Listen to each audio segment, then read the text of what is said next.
అందరికీ నమస్తే. 10th class and intermediate exam start అవుతున్నాయి కదా.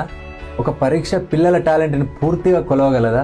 మార్క్స్ అనేవి జ్ఞాపక శక్తిని మాత్రమే కొలుస్తాయి, మీ పిల్లల ప్రతిభను అస్సలే కాదు.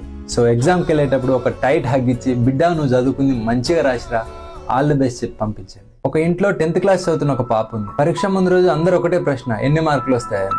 కానీ ఆ పాప మాత్రం వాళ్ళ అమ్మని ఒక ప్రశ్న అడగాలనుకుంది. ఆ రాత్రి వాళ్ళ అమ్మ దగ్గరికి వెళ్ళి నెమ్మదిగా ఒక మాట అడిగింది. రేపు తక్కువ మార్కులు వచ్చినా నువ్వు నాతో ఇలాగే మాట్లాడతావా అన్నది. అమ్మ ఒక్కసారిగా నిశ్శబ్దం అయిపోయింది. ఎందుకంటే ఇప్పటి వరకు ఆ అమ్మ చదువు గురించి మాత్రమే ఆ పాపను అడిగింది, కానీ కూతురు భయం గురించి ఎప్పుడు అడగలేదు. ఆ రోజు ఆ అమ్మ అర్థం చేసుకుంది, పిల్లలు చదువుల వల్ల అలసిపోరు, మనకుండే అంచనాల వల్ల అలసిపోతారు. మనం ప్రోత్సాహం ఇస్తే ప్రయత్నిస్తారు, అదే ఒత్తిడిస్తే భయపడతారు. అకాడమిక్స్ లో సరిగా చదివిన వాళ్ళు జీవితంలో ఎదగలేరా? థామస్ అల్వా ఎడిసన్ కేవలం 3 months మాత్రమే స్కూల్ కు వెళ్ళాడు. టీచర్లు బుద్ధి తక్కువ అన్నారు, తల్లే ఇంట్లో చదివించింది. పాఠశాల అతన్ని తిరస్కరించింది, ప్రపంచం అతన్ని గౌరవించింది. ఆల్బర్ట్ ఐన్స్టీన్ చిన్నప్పుడు మాటలు రావడానికి చాలా సమయం పట్టింది, కానీ ఈ రోజు ఆయన పేరే మేధస్సుకు ఒక కొలమానం. Steve jobs college drop out, ప్రపంచాన్ని మార్చిన ఐఫోన్ సృష్టికర్త. వైభవ్ సూర్యవంశీ మొన్న 10th class board exams cricket కోసం స్కిప్ చేశాడు. ఇలా చెప్పుకుంటూ పోతే సచిన్ టెండూల్కర్, MS ధోని, ఇట్లా ఎంతో మంది. ర్యాంకులు ఉన్న పిల్లలు చాలా మంది ఉంటారు, సంతోషంగా ఉన్న పిల్లలు ఎంతమంది?